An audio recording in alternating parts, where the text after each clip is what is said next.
Shalom, selamat malam semuanya. Jumpa kembali dengan orang-orang hebatnya Allah. Dan kali ini kita akan bahas topik mengapa Yesus berdoa padahal Yesus itu Tuhan. Yesus sanggup melakukan apa saja dan tidak ada perkara yang mustahil bagi Yesus.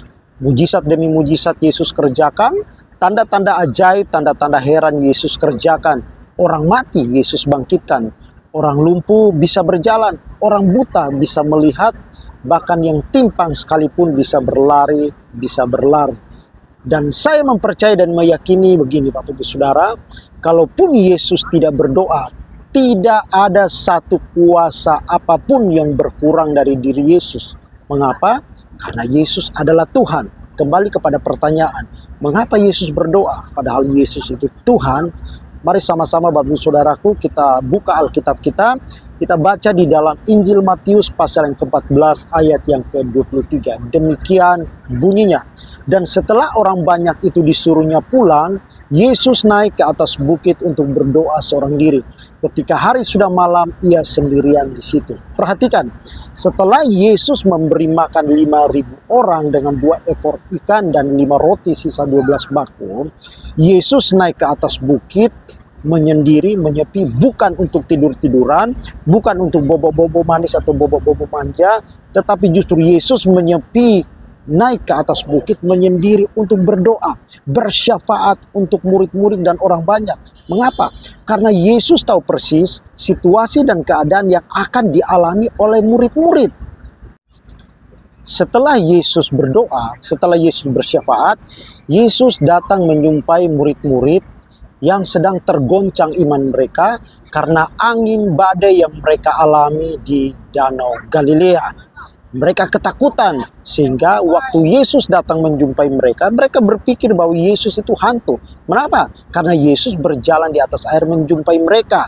Dan Yesus datang mendekati mereka dan Yesus meneduhkan angin badai. Dan dalam seketika itu juga angin badai menjadi reda.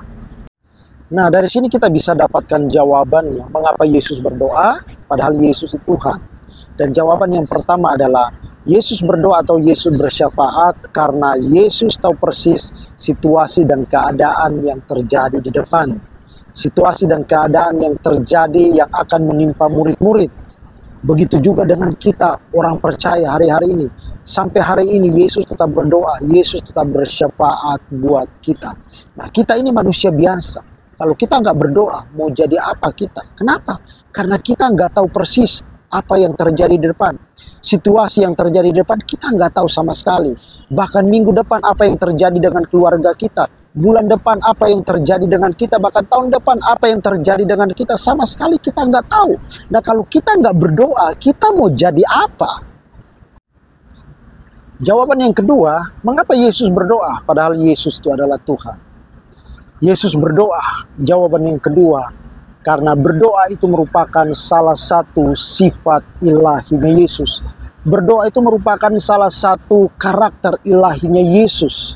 Dan karakter ilahinya Yesus, sifat ilahinya Yesus ini diwariskan kepada murid, diwariskan kepada setiap kita orang percaya. Karena itu, setiap kita murid Kristus, setiap kita yang percaya kepada Yesus, tidak ada alasan buat kita untuk tidak berdoa. Tidak ada 1000 alasan buat kita untuk tidak bersyafaat. Kenapa? Karena yang pertama, kita tidak pernah tahu situasi yang terjadi di depan. Kita tidak pernah tahu kondisi hidup yang terjadi di depan. Dan yang kedua, kenapa kita berdoa? Karena kita telah menerima warisan yang kekal dari Tuhan Yesus Kristus, yaitu salah satu sifat sejatinya Yesus, salah satu sifat ilahinya Yesus itu ada di dalam diri kita, orang percaya. Dalam nama Tuhan Yesus, saya berdoa supaya Bapak Ibu Saudara yang mendengar renungan ini terberkati. Dan Bapak Ibu Saudara boleh bagikan, boleh share kepada keluarga atau kepada rekan-rekan atau kepada siapa saja. Supaya orang lain pun juga turut merasakan berkat yang sama. Selamat malam, God bless, Tuhan Yesus berkati kita semuanya. Haleluya.